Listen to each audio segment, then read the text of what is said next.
زکوٰۃ کیلکولیٹ کر چکے ہیں، تو کیا وہ جو اماؤنٹ آئے گا یا کوئی بھی ایسی پراپرٹی ہمارے ہاتھ میں آ جائے تو کیا اس پر بھی زکوٰۃ ہوگی یا اس پہ سال کا گزرنا ضروری ہے؟ جی یہ بہت اچھا سوال ہے، اور اس حوالے سے کافی جو ہے غلط فہمی بھی پائی جاتی ہے لوگوں میں، اور اکثر لوگ یہ سمجھ رہے ہوتے ہیں کہ چونکہ سال گزرنا شرط ہے زکوٰۃ کے لیے، لہٰذا ہر مال پر سال گزرے گا تو اس پر زکوٰۃ ہوگی، لیکن ایسا بالکل نہیں ہے۔ سال ہر مال پر سال گزرنا ضروری نہیں ہے، یعنی ہر روپے پہ ہر پیسے پہ سال گزرنا ضروری نہیں ہے، بلکہ اگر ایک سال کمپلیٹ ہو گیا تو اس پر آپ کو اس وقت جو آپ کے پاس جتنے بھی اماؤنٹ ہے، پیسے ہیں، اس پر زکوٰۃ واجب ہوگی۔ اس کی تفصیل میں تھوڑا ایگزامپل کے ذریعے سمجھا دیتا ہوں کہ دیکھیں، اگر فرسٹ رمضان کو آپ صاحب نصاب بنے، یعنی کہ فرسٹ رمضان کے دن آپ کے پاس اتنے پیسے آ گئے، بونس وغیرہ ملا کر سب کو اتنے پیسے ہو گئے کہ جو نصاب کے بغیر پہنچ رہے تھے، ٹھیک ہے، یعنی تقریباً آپ کے پاس 1,10,000 روپے کے قریب، ٹھیک ہے، پیسے آ چکے ہیں، تو آپ صاحب نصاب بن چکے ہیں۔ اب جب زکوٰۃ نکالیں گے، 1 سال بعد زکوٰۃ نکالیں گے، اور 1 سال بعد یعنی جب اگلے سال رمضان کی پہلی تاریخ آئے گی تو اس وقت آپ دیکھیں کہ آپ کے پاس کتنے پیسے ہیں۔ اگر آپ کے پاس اس وقت بھی نصاب کے قدر یا اس سے زیادہ پیسے ہیں تو نہیں کیا جائے گا، ٹھیک ہے، یعنی کہ جس دن آپ زکوٰۃ نکال رہے ہیں، جس دن آپ زکوٰۃ کا حساب کتاب کر رہے ہیں، اس دن یہ دیکھا جائے گا کہ آپ کے پاس زکوٰۃ کے نصاب کے بقدر پیسے ہیں یا نہیں، اگر ہیں تو زکوٰۃ ادا کریں گے، اگرچہ آپ کے پاس کچھ پیسے جو ہے 1 دن پہلے آئے ہوں، ٹھیک ہے، تو چونکہ ہر مال پر سال گزرنا ضروری نہیں ہے، بلکہ جس دن آپ زکوٰۃ کا حساب کر رہے ہیں، جس دن آپ زکوٰۃ کی ادائیگی آپ پر واجب ہو رہی ہے، اس دن کا اعتبار ہوگا، اس دن ہم دیکھیں گے کہ جتنے پیسے آپ کے پاس ہیں ان سب پر زکوٰۃ واجب ہوگی۔ اگر چاہے آپ کے پاس پیسے ابھی کل ہی آئے ہوں، یا 1 دن پہلے ہی آئے ہوں، یا 2 دن پہلے آئے ہوں، تو یہ ضروری ہے، بلکہ جس تاریخ کو آپ پر زکوٰۃ نکالنے کی ادائیگی فرض ہو رہی ہے اس تاریخ کا اعتبار ہوگا، اور اس کے حساب سے پھر زکوٰۃ نکالی جائے گی۔ خلاصہ ہے کہ ہر مال پر سال گزرنا ضروری نہیں ہے۔ ٹھیک ہے، اچھا مفتی نادر، آپ سے سوال ہے کہ ہمارے پاس چیٹ میں بھی آیا ہوا ہے کہ کیا زکوٰۃ صرف اسٹیٹ کو ہی دینی چاہیے؟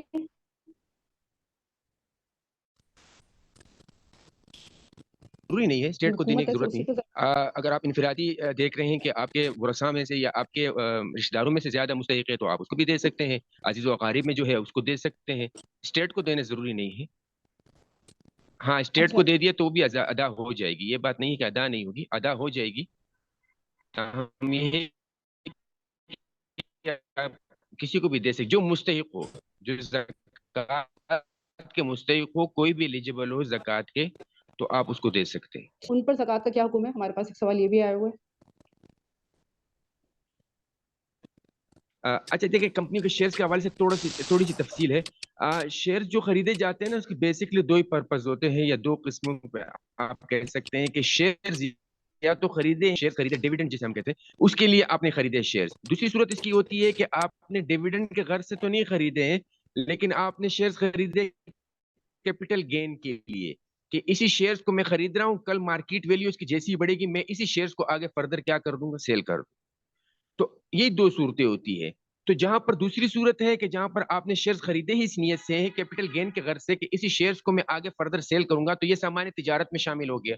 جب سامان تجارت میں ہو گیا تو اس کی ٹوٹل مارکیٹ ویلیو جو ہوگی اسی پر زکوٰۃ ادا کی جائے گی۔ مثال کے طور پر آج آپ نے شیئر لیا 50 روپے پر شیئر تھا، کل جب آپ صاحب نصاب جس دن ہوئے اس ڈیٹ کو آپ نے جب دیکھا، آپ کے پاس جو زکوٰۃ تھے شیئرز تھے اس کی ویلیو بن گئی 60 روپے، تو آج آپ 60 روپے کے حساب سے اس کے 2.5% آپ کیا کریں گے، ادا کریں گے، یعنی ٹوٹل ویلیو پر آپ اس کو ادا کریں گے، زکوٰۃ نکالیں گے شیئرز میں سے، اگر کیپٹل گین کے غرض سے خریدا ہو تو۔ جو اس کی پہلی صورت میں نے بتائی ڈیویڈنڈ کے غرض سے ہو تو اس میں پھر گنجائش ہے کہ اگر ڈیویڈنڈ کے غرض سے ہو تو اس میں آپ اس کمپنی کے اثاثجات کے بارے میں معلوم کر سکتے ہیں کہ اس کمپنی کے جامد اثاثجات کتنے ہیں اور اس کمپنی کے تجارتی اموال یا خام مال کتنا ہے۔ مثال کے طور پر جس کمپنی کے آپ نے شیئرز خریدے ہیں اس میں 60% جو ہے وہ تجارتی اموال ہے، خام مال کی صورت میں مال پڑا ہوا ہے، اور 40% جو ہے وہ فکس ایسیڈ ہے، مشینری ہے، گاڑیاں ہیں، کاریں وغیرہ، یا پلاٹ بنا ہوا ہے، تو 40% جو ہے اس کا شیئر جو ہے وہ فکسڈ ایسٹ کی صورت میں. تو یہاں پر پھر آپ کے لیے گنجائش ہے, اگر یہ معلوم ہو جائے تو اس صورت میں پھر آپ 60% پر زکوٰۃ ادا کریں گے, 40% پر آپ زکوٰۃ ادا نہ کریں اس صورت میں. لیکن اگر یہ معلوم ہونا کمپنی سے اس چیز کا معلوم ہونا مشکل ہو یا پتہ ہی نہ ہو سکتا ہو, تو اس صورت میں پھر احتیاط اسی میں ہے کہ آپ ٹوٹل ویلیو پر, یعنی جو اس کی مارکیٹ ویلیو ہوگی اسی پر, چاہے ڈیویڈنڈ کے لیے کیوں نہ ہو, پھر اس صورت میں بھی آپ ٹوٹل ویلیو نکال کر اس شیئرز کی اس کے ٹوٹل ویلیو پہ 2.5% ادا کریں. تو پہلی صورت اگر وہ ڈیویڈنڈ کے لیے ہو تو آپ کو معلوم کرنا پڑے گا, گنجائش ہے اس میں, اگر نہ ہو سکے تو پھر ٹوٹل پہ کرے. اور اگر اس کا مقصد آپ کا شیئر خریدنے کا کیپٹل گین ہو تو اس صورت میں تو آپ پورے شیئرز پر ہی ادا کریں گے, جو اس کی مارکیٹ ویلیو ہوگی اسی پر آپ 2.5% آپ ادا کریں. ٹھیک ہے. جی اچھا, اب ہمارا چونکہ یہ ماڈریٹڈ سیشن ہے تو اب میں فورم کو ہینڈ اوور کرتی ہوں سید فراز احمد کو. باقی کے سوالات آپ کے سید فراز احمد لیں گے. جی سید فراز احمد صاحب. جزاک اللہ خیر میڈم حمیرہ, آپ نے سیشن کو فرسٹ ہاف کو کنڈکٹ کیا. اچھا, یہاں سے میں آگے اسٹارٹ کروں گا, اور مفتی ندیم صاحب سے ایک سوال ہے کہ یہ جو ہمارے جتنے بھی ریسیویبلز ہوتے ہیں واجب الوصول قرضے, کیا اس پہ بھی زکوٰۃ ہے؟ اور ساتھ ساتھ ایک تھوڑا سا دوبارہ سے اگر آپ سامعین کے لیے وضاحت کر دیں کہ نصاب کے بارے میں تھوڑا سا ایک بار اور بتا دیں, اور ساتھ ساتھ یہ بھی بتا دیں کہ واجب الوصول قرضوں پہ زکوٰۃ ہے؟ جی, نصاب کے حوالے سے پہلے میں بات کر دوں کہ نصاب میں ظاہر بات ہے یہ جو 4 چیزیں ہیں, سونا, چاندی, نقدی اور مال تجارت, ان سب کی جو قیمت ہے, ان سب کو یہ سبھی نصاب میں شامل ہیں. ان سب کی قیمت لگا کے ہی نصاب اس کا زکوٰۃ کا متعین ہوتا ہے. تو اس میں, اور دوسرا جو آپ نے واجب الوصول قرضوں کے بارے میں پوچھا, تو جو بھی قرضے آپ نے دوسروں سے لینے ہیں, تو اگر ان کی امید باقی ہے اور کہ وہ آپ کو قرض ادا کریں گے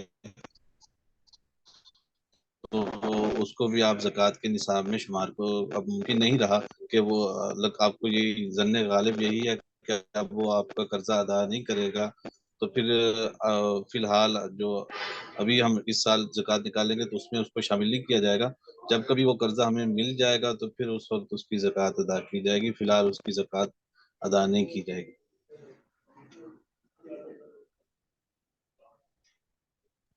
اچھا, مفتی حارث صاحب, آپ سے یہ سوال ہے کہ جیسے کہ ابھی انہوں نے فرمایا واجب الوصول قرضوں کے حوالے سے, تو جو دوسروں کے قرضے ہیں, اگر مثال کے طور پہ میں نے کسی کو قرض دیا ہوا ہے تو کیا اس پہ بھی زکوٰۃ ہے؟ اور اگر میں نے کسی سے قرض دیا ہوا ہے تو اس پہ بھی زکوٰۃ ہے؟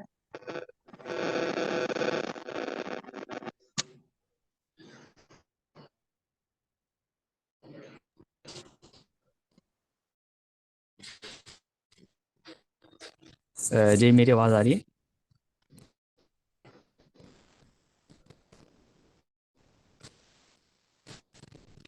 جی آ رہی. نے آپ کو تفصیل بتا دی, اور البتہ جو قرضہ آپ نے لیا ہوا ہے, ٹھیک ہے, یعنی آپ نے جو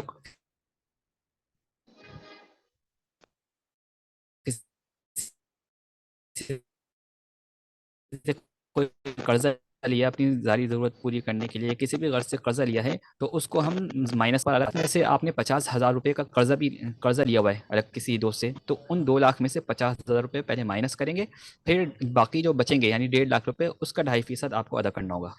یہ اس کی تفصیل ہے, یعنی جو قرضے آپ نے لیے ہوئے ہیں وہ مائنس ہوں گے اس میں سے. صحیح, جزاک اللہ خیر مفتی حارث صاحب. اچھا مفتی نادر صاحب, یہ سوال کافی ہمارے پارٹیسپینٹس پوچھ بھی رہے ہیں, چیٹ میں بھی ہے, اور یہ کافی ہم سے ریلیٹڈ بھی ہے کہ ایک تو تھوڑا سا یہ بتا دیجیے گا کہ لوگ جو لون لیتے ہیں ہاؤس فائنینس کے لیے, چاہے وہ اسلامک بینک سے لیں, ایک تو اس کے بارے میں بتا, تعمیر کرنے کے لیے جو اپنے قرضے لیتے ہیں تو اس میں سے کس طرح سے زکوٰۃ کو منہا کیا جائے گا, یا اس کے بارے میں تھوڑی سی تفصیل بھی بتا دیں, اور ان دونوں صورتوں میں بھی بتا دیے گا کہ اسلامک بینک سے لون لینے میں اور کنوینشنل بینک سے جو بھی آپ لون لیتے ہیں اور اسلامک بینک سے جو آپ فائنینسنگ لیتے ہیں اس میں کیا فرق ہے؟ جی فراز بھائی, اصل میں دیکھیں, اس سے پہلے تو ایک اصول سمجھے قرضوں کے حوالے سے. اصول یہ ہے کہ ٹینیور کے حساب سے قرضوں کی قرض کی یعنی 2 صورتیں بنتی ہے. ایک کو کہتے ہیں لانگ ٹرم ڈیٹ یعنی طویل المیعاد قرضہ, دوسرا ہوتا ہے شارٹ ٹرم ڈیٹ